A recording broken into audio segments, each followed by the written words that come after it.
Bonjour tout le monde. En ce 5e dimanche de Pâques, je vous offre une petite homélie, histoire de ne pas perdre la main.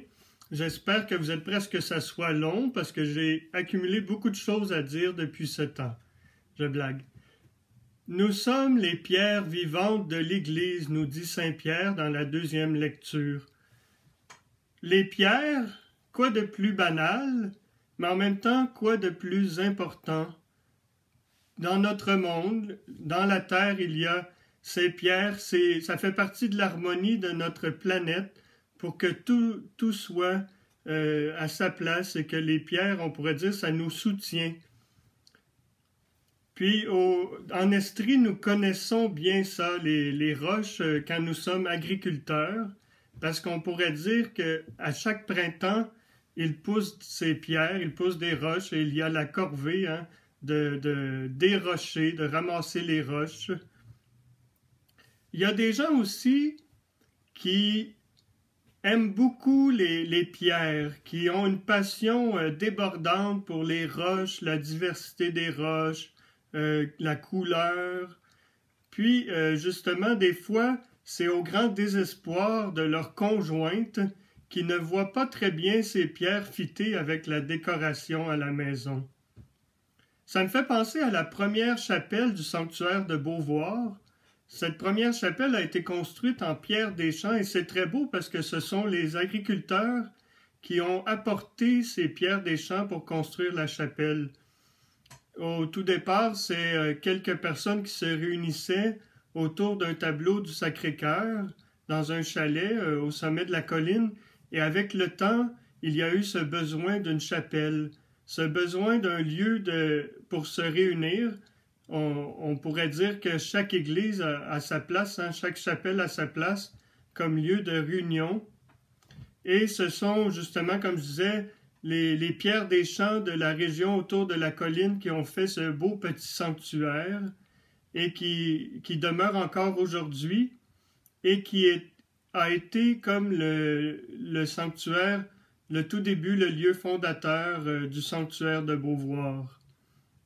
Cela nous fait réaliser que nous apportons à Dieu ce que nous sommes, et toutes les pierres sont importantes. Peu importe qui nous sommes, nous avons de la valeur aux yeux de Dieu.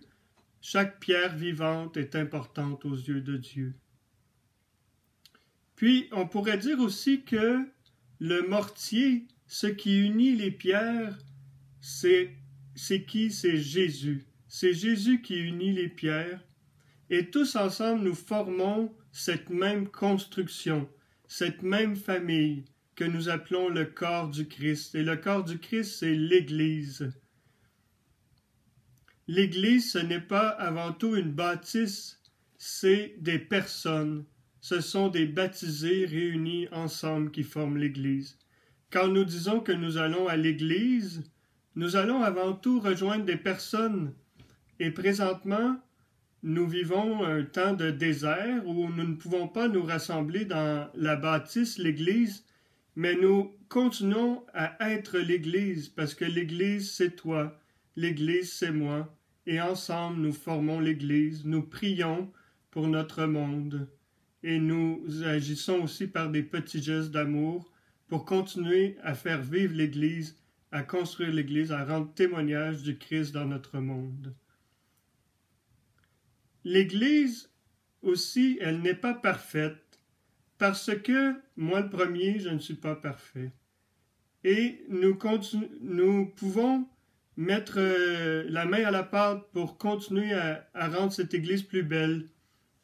Un jour, j'ai rencontré un prêtre qui disait « Si tu penses que l'Église n'est pas belle, eh bien toi, rends-la plus belle. » Et je vous avoue que cette phrase-là m'a beaucoup marqué, j'y repense souvent, et c'est au cœur de mon appel à devenir prêtre, à rendre l'Église plus belle.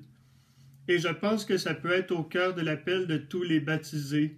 Cette Église qui, comme je dis, n'est pas parfaite, composée de pécheurs, parce que nous sommes tous pécheurs, mais en même temps, nous avons en nous des dons, des charismes, des qualités, des belles choses à apporter à l'Église, et nous pouvons ensemble la rendre plus belle. car nous sommes des pierres vivantes. Nous sommes l'Église. Je vais finir avec une petite prière. Merci Seigneur de nous aider à apporter ce que nous sommes à l'Église. Aide-nous à la rendre plus belle, à l'embellir de nos dons et de nos qualités. Merci aussi Seigneur Jésus de faire de nous des ferments d'unité, de nous aider à choisir l'unité dans la vérité pour croître ensemble, avec toi, par toi et en toi. Que Jésus, qui est notre lien d'unité, vous bénisse, le Père, le Fils et le Saint-Esprit. Amen. Allez dans la paix du Christ.